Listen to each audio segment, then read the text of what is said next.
কোন জায়গায় যদি মুসলমান পরিচয় দিলে আপনাকে হত্যা করার আশঙ্কা থাকে, আপনি খাঁটি ইমানদার হলে বলে দিবেন মুসলমান, মারে মারুক। যদি এই সাহসটা না পান, আপনার মনটা দুর্বল হয়, আল্লাহ অনুমতি দিয়েছেন অন্তরে ইসলাম ঠিক রেখে জীবন বাঁচানোর তাকিদে ওই মুহূর্তে মুখে মুখে নিজের ইমান মুসলমানিত্ব গোপন করা জায়েজ আছে। স্বীকার করে জীবন দিলে সর্বোচ্চ শহীদ। আর মুসলমান স্বীকার করলে যদি এই কারণে আপনাকে মেরে ফেলতে পারে, জীবন বাঁচানোর জন্য ওই মুহূর্তে নিজের মুসলমানের কথা গোপন রাখার অনুমতি আল্লাহ দিয়েছেন। কাদেরকে দিয়েছেন? যাদের মন দুর্বল। আর যাদের মন শক্তিশালী, আমাকে কাটুক, আমাকে মারুক, যা করুক, আমি সব সময় এক আল্লাহর কথাই বলবো। কথা বলেন ঠিক কিনা? মুসলমান ভাইরা আমার, বাংলাদেশে যারা সনাতনী হিন্দু, তারা তাদের মন্দিরে থাকবে। সনাতনী হিন্দু, তারা তাদের মূর্তির পূজা করবে। এর আগেও আমরা মসজিদ মাদ্রাসা থেকে কোনো মন্দির ভাঙতে যাই নাই। এর আগেও কোনো মসজিদ মাদ্রাসা থেকে কোনো মূর্তি পূজা আমরা বন্ধ করতে যাই নাই। হিন্দুরা দেশের নাগরিক হিসাবে মন্দিরে থাকবে, বৌদ্ধরা প্যাগোডায় থাকবে, খ্রিস্টানরা গির্জায় থাকবে, তাদের পূজা করবে, বাধা নাই। কিন্তু স্কুলের মতো যারা মুসলমানদেরকে মুসলমানের দেশে হত্যা করবে, এই স্কুলদের মতো এই হিন্দু সন্ত্রাসীদের এক চুল পরিমাণ ক্ষমা আমরা করতে পারি না, পারি না, পারি না। নিশ্চয় আমি আল্লাহ সকল মানুষকে একজন পুরুষ আদম থেকে এবং একজন মহিলা হাওয়া থেকে আমি আল্লাহ রাব্বুল আলামিন তোমাদেরকে সৃষ্টি করেছি। সুবহানাল্লাহ। সকল মানুষকে একজন পুরুষ আদম থেকে এবং একজন মহিলা হাওয়া থেকেই আমি আল্লাহ তাআলা সৃষ্টি করেছি। মুসলমানের দুনিয়াতে আসার যে সূত্র, যেই সিলসিলা, সেটাও হযরতে আদম থেকে এবং মা হাওয়া থেকে।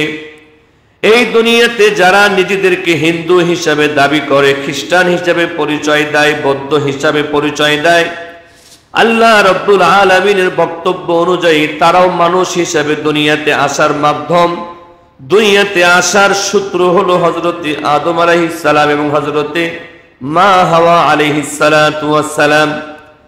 এই জন্য হযরতে আদমকে বলা হয় আদি পিতা, প্রথম বাবা। হযরতে মা হাওয়াকে বলা হয় আদি মাতা, প্রথম মা।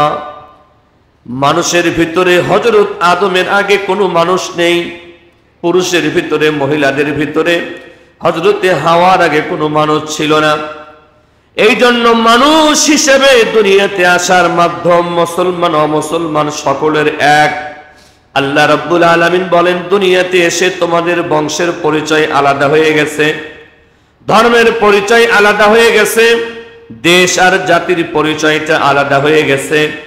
আমি আল্লাহ রাব্বুল আলামিন এই যে তোমাদের জাতি ভিন্ন, বংশ ভিন্ন, দেশ ভিন্ন, ভাষা ভিন্ন, এই ভিন্নতা অহংকার করার জন্য দান করি নাই, হিংসা করার জন্য দান করি নাই, এই ভিন্নতা ক্ষমতার দম্ভ দেখানোর জন্য দান করি নাই।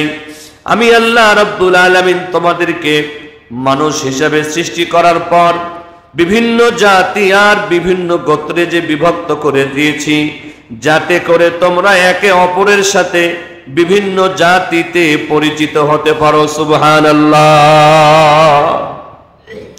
চেনার ক্ষেত্রে, পরিচিত হওয়ার ক্ষেত্রে সহজতার লক্ষ্যে আমি আল্লাহ তাআলা বংশ আলাদা করে দিয়েছি, দেশ আলাদা করে দিয়েছি, জাতি ভিন্ন করে দিয়েছি। এটি একে অপরের সাথে ওই বংশে, ওই জাতিতে পরিচিত হওয়ার জন্য। কিন্তু দুঃখজনক বিষয় হলো, ভাষার কারণে ইংরেজি ভাষার লোকদেরকে আমরা অনেকে বেশি দামি মনে করি। জাতি হিসাবে আমরা আমেরিকান জাতিকে বেশি দামি মনে করি। আবার আমরা বংশের হিসাবে কখনো চৌধুরী বংশের লোকদেরকে বেশি দামি মনে করা হয়, সরকার বংশের লোকদেরকে বেশি দামি কেউ কেউ মনে করে, শেখ বংশের লোকদেরকে বেশি দামি মনে করে, পাঠান বংশের লোকদেরকে বেশি দামি মনে করে। আবার মন্ডল গন্ডগোল না করলে যেন বংশের নামটাই রক্ষা হয় না, আছে কি নাই? এই বংশের একটা গরম, দেশের একটা গরম, জাতির একটা গরম। আল্লাহ তাআলা এই ধরনের গরমকে পছন্দ করেন না। ভাষা নিয়ে কেউ অহংকার করবে, এটা আল্লাহ পছন্দ করেন না। ইংরেজি ভাষাও যেই আল্লাহর দেওয়া, বাংলা ভাষাও সেই একই আল্লাহর দেওয়া। সুতরাং ভাষার কারণে আমরা কাউকে বেশি দামি মনে করার কোনো সুযোগ নাই। সরকার বংশ যে আল্লাহর দেওয়া, ফকির বংশ সেই একই আল্লাহর দেওয়া। এক এলাকায় ওয়াজ করতে গিয়ে আমি এই বিপদে পড়েছিলাম। তো যখন দান আদায় শুরু হলো, আব্দুল সালাম ফকির 5,000 টাকা, আব্দুল করিম ফকির 10,000 টাকা। আমি তো মহা বিপদে পড়ে গেছি। ফকিরে 5,000 টাকা দেয়, 10,000 টাকা দেয়, এই ফকিররা এত ভালো হলো কবে? তো পরে জিজ্ঞেস করলাম ঘটনা কি। এলাকার লোক বলতেছে, হুজুর এই পাড়ার অধিকাংশ মানুষের বংশই হচ্ছে ফকির, মানে ফকিরটাই একটা বংশ। এটা কিন্তু আমি আগে জানতাম না, ওই গ্রামে ওয়াজ করতে গিয়ে এটা জানতে পেরেছি, ফকির নামে একটা বংশ আছে। আবার ওই পাড়াটার নামও রেখেছে ফকির পাড়া, পাড়াটার নামও ফকির পাড়া। তাহলে তাদের বংশ তো ফকির, কিন্তু দান তো করতেছে 5,000 টাকা, 10,000 টাকা, 20,000 টাকা। তার মানে ফকির শব্দের সাথে আসল যে ফকির, এই ফকিরের মিল তাদের সাথে নাই। তাহলে বংশ ফকির হলেই সে গরিব হবে, এটা মনে করার কোনো কারণ নাই। এজন্য বংশের কারণে কারো দাম বেশি হয় না।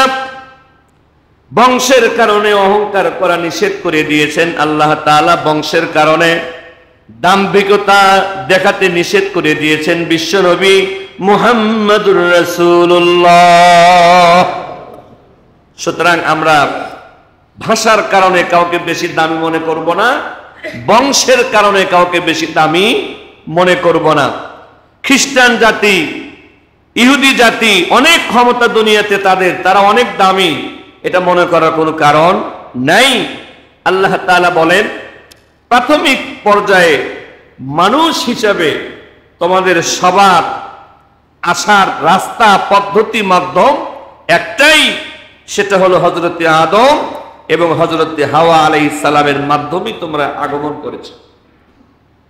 মানুষ হিসেবে অহংকার করার কোনো সুযোগ নাই, মানুষ হিসাবে হিংসা করার কোনো সুযোগ নাই, ভাষার কারণেও কোনো অহংকার নাই, বংশের কারণেও কোনো অহংকার নাই, জাতির কারণেও কোনো অহংকার নাই।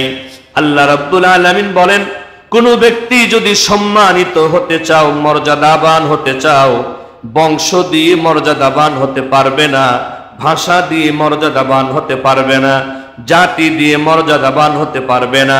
আমি আল্লাহর কাছে ওই লোকটাই বেশি দামি, তোমাদের মধ্যে যেই লোকটা আমি আল্লাহকে বেশি ভয় করে। তোমাদের মধ্যে যেই লোকটা আমি আল্লাহকে বেশি ভয় করে, ওই লোকটার দামই আমি আল্লাহর কাছে বেশি। আল্লাহ তাআলাকে বেশি ভয় করার প্রমাণ হলো, আল্লাহর ভয় যার অন্তরে যত বেশি হয়, ওই লোকটা আল্লাহর ভয়ে তত বেশি গুনাহের কাজকে ছেড়ে দেয়। কথা বলেন ঠিক কিনা?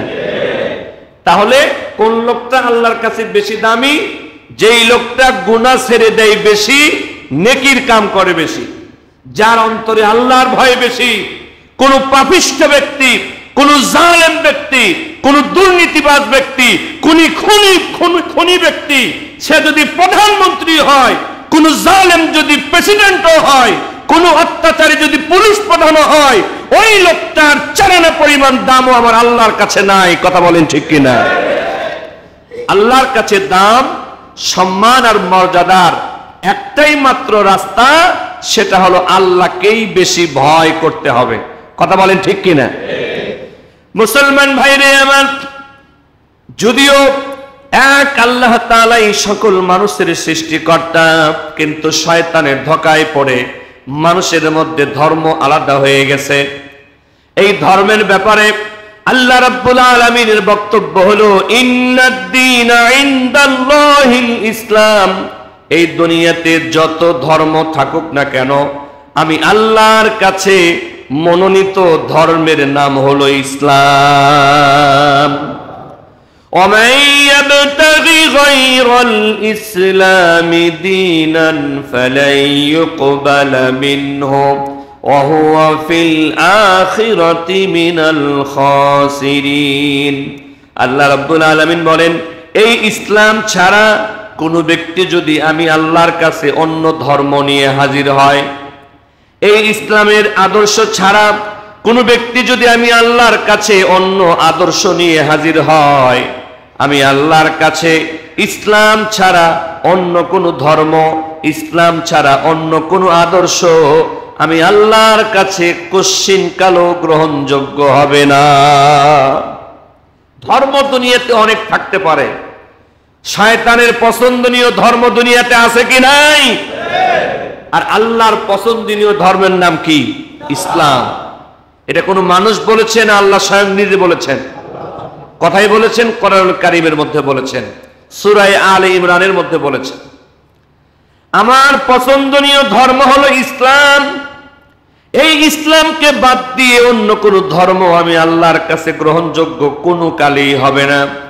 এই ইসলামের আদর্শ বাদ দিয়ে, আইন কানুন বাদ দিয়ে অন্য কোনো আদর্শ, অন্য কোনো আইন কানুন আমি আল্লাহর কাছে কোনো দিনই গ্রহণযোগ্য হবে না।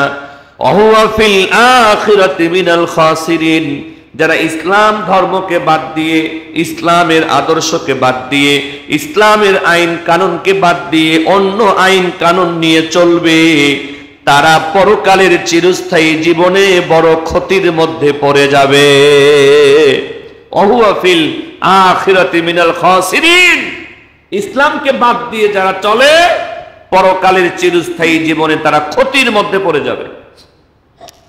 মুসলমান ভাইরে আমার, এজন্য দুনিয়ার সকল মানুষের ভিতরে আমরা দুইটা ভাগ প্রধানত করতে পারি।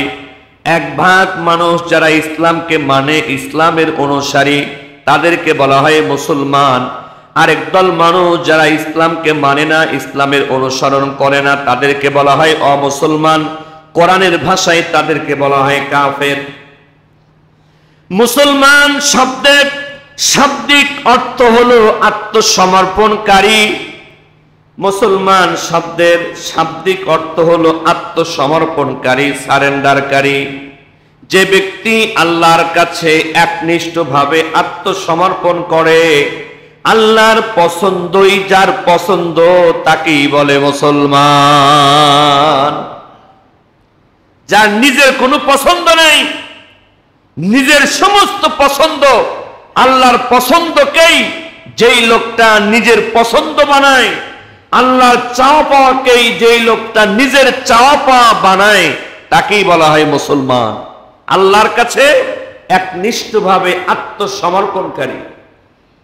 ইসলাম মানে কিন্তু শান্তি না, অনেকে এই কথাটা ভুল বলে।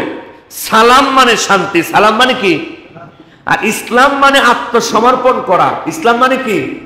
আত্মসমর্পণ করা। মুসলিম মানে আত্মসমর্পণকারী। কার কাছে আত্মসমর্পণকারী? মহান আল্লাহর কাছে আত্মসমর্পণকারী ব্যক্তিকে মুসলমান বলে। এই মুসলমানের আরেকটি শব্দে কোরআনে ব্যবহার করা হয়েছে মুমিন। মুমিন ঈমান থেকে মুমিন, ইসলাম থেকে যেমন মুসলিম, ঈমান থেকে মুমিন। তো মুমিন শব্দের অর্থ হলো বিশ্বাস স্থাপনকারী। মুমিন শব্দের অর্থ কি? বিশ্বাস স্থাপনকারী।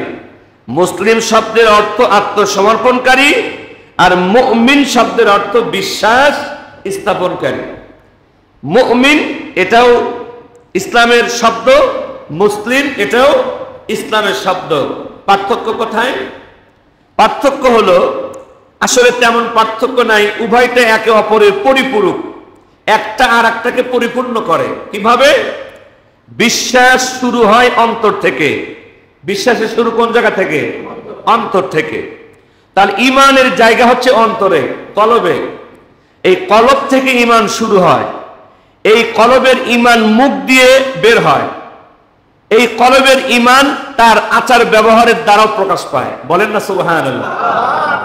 মানুষ তার অন্তরে যা কিছু লালন করে, মানুষ তার অন্তরে যা কিছু লুকায়িত রাখে, তার মুখ দিয়ে, তার কাজকর্মে, তার মনের ওই কথাগুলো ধীরে ধীরে প্রকাশ পায়। কথা বলেন ঠিক কিনা? যেমন যার অন্তরে ভালো মানুষই রয়েছে, মানবতা রয়েছে, যে অন্তরে দয়া মায়া লালন করে, তার কথায় তার কাজে কর্ম দয়া মায়া পাওয়া যায়। কথা বলেন ঠিক কিনা? যে অন্তরে নিষ্ঠুরতাকে লালন পালন করে, তার কথাবার্তায় তার আচার ব্যবহারও ধীরে ধীরে নিষ্ঠুরতার প্রকাশ পায়। তো ইমানের শুরু হলো অন্তর থেকে। এটা মুখ দিয়ে ইমানের কথা বের হয়, আর হাত পাও চোখ নাক কান অঙ্গ প্রত্যঙ্গের মাধ্যমে ওই বিশ্বাস অনুযায়ী কাজের প্রমাণ বের হয়। আর ইসলাম মুসলিম এটা বাহির থেকে শুরু হয়, এটা প্রবেশ করে অন্তর পর্যন্ত। মুসলিম এটার সম্পর্ক আমলের সাথে, কাজকর্মের সাথে। ঈমান এটা সম্পর্ক বিশ্বাসের সাথে। একজন মুসলমান বলে সে নামাজি, একজন মুসলমান সে হজকারী, যাকাত দানকারী, সে ইসলামী রাজনীতিকারী, একজন মুসলমান দান খয়রাতকারী। তার এই আমলগুলোর দ্বারা ধীরে ধীরে তার অন্তরের ঈমানটা আরো শক্তিশালী হয়। আমলগুলোকে মূলত ইসলামের সাথে সম্পৃক্ত করা হয়েছে। মুসলমান তাকে বলা হয় যে ইসলাম অনুযায়ী আমল করে, মুসলমান তাকে বলা হয় যে ইসলাম অনুযায়ী আমল করে। আর মুমিন তাকে বলা হয় যে ইসলাম অনুযায়ী বিশ্বাস করে। বলেন না সুবহানাল্লাহ? এটা হলো একবার সহজ কথা। মুমিন তাকে বলা হয় যে ইসলাম অনুযায়ী বিশ্বাস করে, আর মুসলিম তাকে বলা হয় যে ইসলাম অনুযায়ী আমল করে। আমলটা হলো বাহির থেকে শুরু হয়, আর বিশ্বাসটা হলো ভিতর থেকে শুরু হয়। ঈমান ভিতর থেকে বাহিরে আস্তে আস্তে আমল পর্যন্ত গিয়ে মানুষকে মুসলমান বানায়। আর আমল এটা ইসলাম, বাহিরে কাজ হতে হতে তার ঈমানের পরিমাণটা আরো বেড়ে যায়। বলেন না সুবহানাল্লাহ? আল্লাহ রাব্বুল আলামিন বলেন, ইন্নামাল মুমিনুনা আল্লাযীনা ইযা যুকিরাল্লাহু ওয়াজিলাত কুলুবুহুম ওয়া ইযা তুলিয়াত আলাইহিম আয়াতুহু زادتهم إيمانا وعلى ربهم يتوكلون।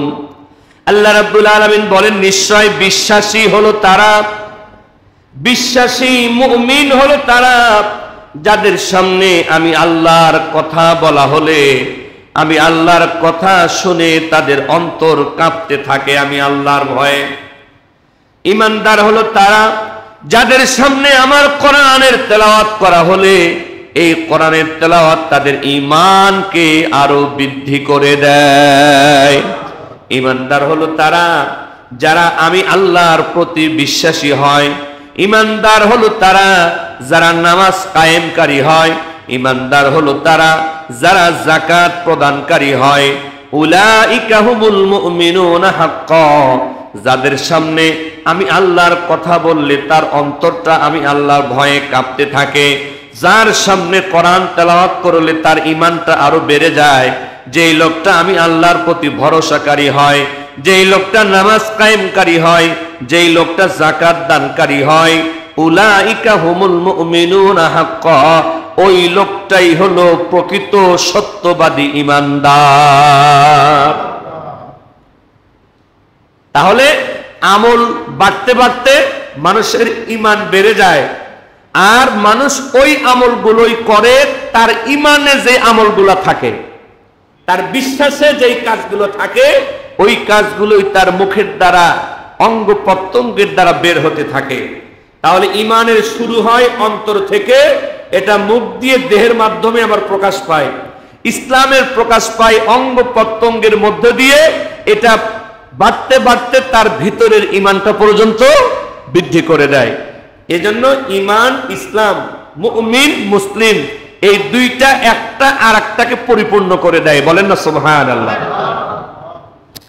মুসলমান ভাইরে আমার, কিন্তু এখন মুসলমান দুই প্রকার পাওয়া যায়। এক প্রকার মুসলমান হলো খাঁটি মুসলমান, আরেক প্রকার মুসলমান হলো মুনাফিক মুসলমান। খাঁটি মুসলমান অন্তরে ইসলামকে পরিপূর্ণ বিশ্বাস করে। খাঁটি মুসলমান তার মুখ দিয়ে ইসলামের পক্ষে কথা বলে, খাঁটি মুসলমান তার হাত পা চোখ নাক কান ব্যবহার করে ইসলামের আমলগুলা করে। খুব খেয়াল করবেন, খাঁটি মুসলমান অন্তরে ইসলামকে পরিপূর্ণ বিশ্বাস করে। খাঁটি মুসলমান তার মুখ দিয়ে ইসলামের পক্ষে পরিপূর্ণ কথা বলে। খাঁটি মুসলমান তার অঙ্গ প্রত্যঙ্গের মাধ্যমে ইসলামের পরিপূর্ণ আমল করে। আর মুনাফিক মুসলমান কাফেরের থেকেও খারাপ। আল্লাহ তাআলা বলেছেন মুনাফিক মুসলমান হলো মুখে মুখে যা বলে অন্তরে তা বিশ্বাস করে না, অথবা ইসলামের কিছু কিছু কথা মানে আবার কিছু কিছু কথা মানে না। ইসলামের কিছু বিধান তার পছন্দ হয়, আবার ইসলামের কিছু বিধান পছন্দ হয় না। এটা হচ্ছে মুনাফিক মুসলমান। কি মুসলমান? মুনাফিক মুসলমান, ভেজাল মুসলমান। এইটার বিচার কাফেরের থেকেও আরো জঘন্য ভাবে করা হবে। কারণ ঘরের শত্রু এটা ছোট শত্রু না বড় শত্রু? বড় শত্রু। মুসলমান ভাইরে আমার, খাঁটি মুসলমান যারা হবে, আরেকজন খাঁটি মুসলমান তার বন্ধু হবে, তার আপন হবে। একজন খাঁটি ঈমানদার আরেকজন খাঁটি ঈমানদারের বন্ধু হবে, সাহায্যকারী হবে। কোরআনুল কারীমের মধ্যে আল্লাহ রাব্বুল আলামিন বলেন মুহাম্মাদুর রাসূলুল্লাহ, মুহাম্মদ হলেন আল্লাহর রাসূল। আল্লাযীনা মাআহু আশিদ্দাউ আলাল কুফফারি রুহামাউ বাইনাহুম, আর মুহাম্মাদের সাথে যেই মুসলমানেরা থাকে এই মুসলমানের প্রতি দয়াশীল, আর কাফেরদের বিরুদ্ধে হলো অত্যন্ত কঠোর। বলেন না সুবহানাল্লাহ। আল্লাহ মুসলমানের পরিচয় দিচ্ছেন কি? মুহাম্মাদের সাথে যারা থাকে মুসলমান, এই মুসলমানেরা এক মুসলমান আর এক মুসলমানের প্রতি দয়াশীল, কিন্তু আল্লাহর দুশমন কাফেরদের বিরুদ্ধে এরা অত্যন্ত কঠোর। বলেন না সুবহানাল্লাহ। মুসলমানের পরিচয় এটাই হওয়া দরকার। মুসলমানের দয়া এক নম্বরে কারা পাবে? আরেক মুসলমান। কিন্তু কোন মুসলমানের অন্তরে যদি মুসলমানের চাইতেও কাফেরদের উপরে বেশি প্রেম প্রীতি ভালোবাসা থাকে, বুঝতে হবে এটা মুসলমান নামের মুনাফিক। কোন মুসলমানের অন্তরে মুসলমানের চাইতে কোন কাফের বেঈমানদের প্রতি বেশি প্রেম ভালোবাসা থাকতে পারে না। কারণ কাফের কারা? কাফের এটি আরবি শব্দ, যার বাংলা অর্থ হলো অস্বীকারী। কাফের শব্দের বাংলা অর্থ কি? মুমিন শব্দের অর্থ যেমন স্বীকারকারী বা বিশ্বাস স্থাপনকারী, কাফের শব্দের অর্থ হলো অবিশ্বাসী, অস্বীকারী। এই কাফেররা আবার দুই প্রকার। এক প্রকার কাফের হলো সাধারণ কাফের, সে ইসলাম মানে না কিন্তু ইসলামের সাথে কোনো দুশ্মনী করে না। সাধারণ কাফের, সে ইসলাম মানে না কিন্তু ইসলামের সাথে কোনো দুশ্মনী করে না। সে কাফের কিন্তু কোনো মুসলমানের কোনো ক্ষতি সে করে না। এটা হলো সাধারণ কাফের। আরেক দল কাফের হলো ইসলাম মানে না, ইসলামকেও দেখতেও পারে না, ইসলাম ধ্বংসের চেষ্টা করে, ইসলামের দুশমন কাফের। এই দুই ধরনের কাফেরের সাথে আমরা কোন ধরনের ব্যবহার করতে পারি? আল্লাহ রাব্বুল আলামিন এবং তার রাসূলের পরিষ্কার বক্তব্য হলো, যেই কাফের সাধারণ কাফের, লা ইয়ানহাকুমুল্লাহু আনিল্লাযীনা লাম ইউকাতিলুকুম ফিদ-দীনি ওয়া লাম ইখরিজুকুম মিন দিয়ারিকুম আন তাবাররুহুম ওয়া তুকসিতু ইলাইহিম ইন্নাল্লাহা ইউহিব্বুল মুকসিতিন। যে কাফের সাধারণ কাফের, ধর্ম নিয়ে তোমাদের সাথে কোনো লড়াই যুদ্ধ করে না। যে কাফের সাধারণ কাফের তোমাদেরকে তোমাদের ঘর থেকে বের করে দেয় না। যে কাফের সাধারণ কাফের তোমাদের সাথে কোনো খারাপ ব্যবহার করে না, দুশমনী করে না। এই সাধারণ নিরপরাধ কাফেরের সাথে তুমি মুসলমানকে ভালো ব্যবহার করতে আমি আল্লাহ নিষেধ করি না। বলেন না সুবহানাল্লাহ। সাধারণ কাফের যে তোমার ইসলামের কোনো ক্ষতি করতে আসে না, এই রকম কোন কাফের সাথে ভালো ব্যবহার করতে এই দুনিয়াতে আমি আল্লাহ নিষেধ করি না। হ্যাঁ, সে মূর্তির পূজা করে, দেবদেবতার পূজা করে, এটা চরম পর্যায়ের অপরাধ। কিন্তু অপরাধটা সে আমি আল্লাহর সাথে করে, এটার জবাব হাসরের মাঠে আমি আল্লাহ নিব। কিন্তু যেই কাফের তুমি মুসলমানের সাথে দুশমনি করে, যেই কাফের তুমি মুসলমানের বিরুদ্ধে অস্ত্র ধারণ করে, যেই কাফের তুমি মুসলমানের বিরুদ্ধে ষড়যন্ত্র করে, ওই কাফেরকে তুমি মুসলমান দয়া মায়া তো দূরের কথা, এক চুল পরিমাণ ছাড় দিতে পারো না, পারো না, পারো না। এই বিধান দিয়েছেন কে? আল্লাহ। ইয়া আইয়ুহাল্লাযীনা আমানু লা তাত্তাখিযুল ইয়াহুদা ওয়ান নাসারা আউলিয়া, হে বিশ্বাসী বান্দারা, ইহুদিদেরকে খ্রিস্টানদেরকে তোমরা বন্ধু বানিও না। বাদুহুম আউলিয়াউ বাদ, ইহুদি খ্রিস্টান ওরা একদল আর এক দলের বন্ধু, ওরা তোমরা মুসলমানের বন্ধু নয়। লা ইয়াত্তাখিযুল মুমিনুনাল কাফিরিনা আউলিয়া মিন দুনিল মুমিনিন, কোন ইমানদার ব্যক্তি ইমানদারকে বাদ দিয়ে কোন বেঈমানকে তোমরা বন্ধু বানাতে পারো না।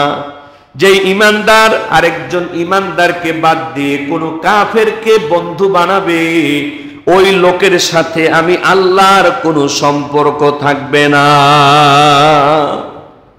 তবে আল্লাহ পাক একটু সহজ করেছেন, কোন জায়গায় যদি মুসলমান পরিচয় দিলে আপনাকে হত্যা করার আশঙ্কা থাকে, আপনি খাঁটি ইমানদার হলে বলে দিবেন মুসলমান, মারে মারুক। যদি এই সাহসটা না পান, আপনার মনটা দুর্বল হয়, আল্লাহ অনুমতি দিয়েছেন অন্তরে ইসলাম ঠিক রেখে জীবন বাঁচানোর তাকিদে ওই মুহূর্তে মুখে মুখে নিজের ঈমান মুসলমানিত্ব গোপন করা জায়েজ আছে। স্বীকার করে জীবন দিলে সর্বোচ্চ শহীদ, আর মুসলমান স্বীকার করলে যদি এই কারণে আপনাকে মেরে ফেলতে পারে, জীবন বাঁচানোর জন্য ওই মুহূর্তে নিজের মুসলমানের কথা গোপন রাখার অনুমতি আল্লাহ দিয়েছেন। কাদেরকে দিয়েছেন? যাদের মন দুর্বল। আর যাদের মন শক্তিশালী, আমাকে কাটুক, আমাকে মারুক, যা করুক, আমি সব সময় এক আল্লাহর কথাই বলবো। কথা বলেন ঠিক কিনা? মুসলমান ভাইরা রে আমার, বাংলাদেশে যারা সনাতনী হিন্দু, তারা তাদের মন্দিরে থাকবে। সনাতনী হিন্দু, তারা তাদের মূর্তির পূজা করবে। এর আগেও আমরা মসজিদ মাদ্রাসা থেকে কোনো মন্দির ভাঙতে যাই নাই। এর আগেও কোনো মসজিদ মাদ্রাসা থেকে কোনো মূর্তি পূজা আমরা বন্ধ করতে যাই নাই। হিন্দুরা দেশের নাগরিক হিসাবে মন্দিরই থাকবে, বৌদ্ধরা প্যাগোডায় থাকবে, খ্রিস্টানরা গির্জায় থাকবে, তাদের পূজা করবে, বাধা নাই। কিন্তু ইস্কনের মতো যারা মুসলমানদেরকে মুসলমানের দেশে হত্যা করবে, এই ইস্কনদের মতো এই হিন্দু সন্ত্রাসীদের এক চুল পরিমাণ ক্ষমা আমরা করতে পারি না, পারি না, পারি না। এজন্য স্পষ্ট বক্তব্য হলো, সাধারণ হিন্দুদের সাথে আমাদের কোনো দ্বন্দ্ব নেই, ভেজাল নেই। সাধারণ হিন্দু গরিব হলে তার চিকিৎসা আমরা করব, তার খাবার দিব, তার ঘর বাড়ির ব্যবস্থা করে দিব। কিন্তু ইসলামের দুশমন, মুসলমান হত্যাকারী কোন কাফের বেঈমান আমাদের কাছে এক চুল পরিমাণ দয়া পেতে পারে না, পারে না। এজন্য ইসকন যেহেতু সন্ত্রাসী সংগঠন, উগ্র হিন্দুবাদী সংগঠন, সাধারণ হিন্দুরাও এই ইসকন দ্বারা নির্যাতিত, নিপীড়িত। কালকে রংপুরে সাংবাদিক সম্মেলন হয়েছে পুলিশ সুপারের কার্যালয়ে। সেখানে পূজা উদযাপন পরিষদ, হিন্দুদের হিন্দু খ্রিস্টান ঐক্য পরিষদ, তারা স্পষ্ট বলেছে ইসকনের সাথে আমাদের সম্পর্ক নাই। এই ইসকন মাঝে মাঝে আমাদের মন্দিরও দখল করে। ইতিহাস ঘেটে আমরা দেখলাম ইসকন তৈরি হয়েছে আমেরিকায়। কোথায়? 1966 সালে তৈরি হয়েছে।